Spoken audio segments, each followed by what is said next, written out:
But now one of the most protected names in Browns media is at the center of a fan uprising that refuses to die down. And this isn't random outrage. This isn't just angry comments. This is organized, documented, receipts loaded, and somehow it all revolves around Shadour Sanders. Because the moment he stepped into Cleveland, something shifted. And the media narrative didn't match what fans were seeing with their own eyes, and that's where everything started to unravel. For years, Mary Kay Cabot has been the voice of the Cleveland Browns, decades on the beat, locker room access, front office relationships, the insider. In most markets, that kind of longevity builds trust, but it also builds something else, proximity. And in the NFL, proximity is power. Beat reporters live in a delicate ecosystem. They need access. Teams need favorable framing. Nobody says it out loud, but everyone understands the balance. You report what you're told, carefully. Most of the time, fans barely notice. But this time, they noticed. Because when Shadour Sanders arrived in Cleveland, it wasn't just another quarterback experiment. This felt different. Franchise energy, star power, leadership. For a fan base that's lived through quarterback chaos for decades, this was hope you could actually feel. Jerseys flew off shelves. Social media exploded. Training camp clips went viral. Cleveland was buzzing, and then the coverage started drifting.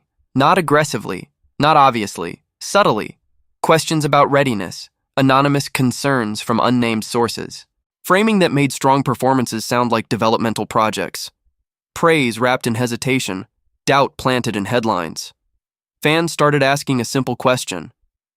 Are we watching the same games? Because on Sundays, Shadour looked poised, in control. Delivering throws that don't show up in "he's not ready" narratives, so Browns fans did something most markets never do. They started investigating. Side-by-side comparisons popped up online. Headlines versus actual stats. Quotes versus full press conference transcripts. Game film clipped and time-stamped. Spreadsheets tracking patterns in coverage. And here's what made it different. The inconsistencies weren't random. They leaned one direction. Negative framing hit during key moments. Stories questioning leadership dropped when the team had unrelated internal issues brewing. Claims about locker room tension surfaced without verifiable evidence. Fans weren't just arguing anymore. They were documenting. Hashtags started trending locally, then nationally. Former players quietly liked posts defending Shadour. Football insiders who couldn't speak publicly started signaling support in subtle ways. This stopped looking like fan outrage. It started looking like accountability.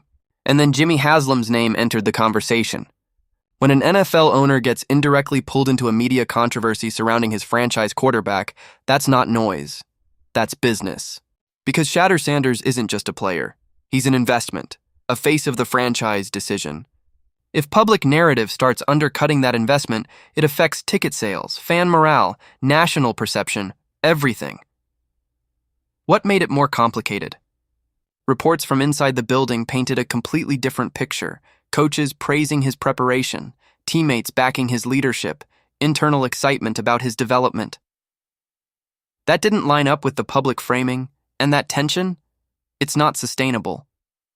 But here's where Shadour changed the temperature completely. He didn't fire back. He didn't start a media war. He didn't subtweet.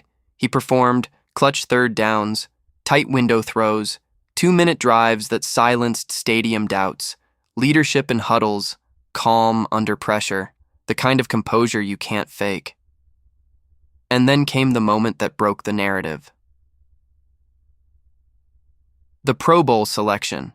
You can debate headlines, you can debate opinions, but you can't spin a Pro Bowl voted on by players, coaches, and fans. That was validation, and Browns fans knew it. Everything they had been saying suddenly had a spotlight on it. Now, the outlet employing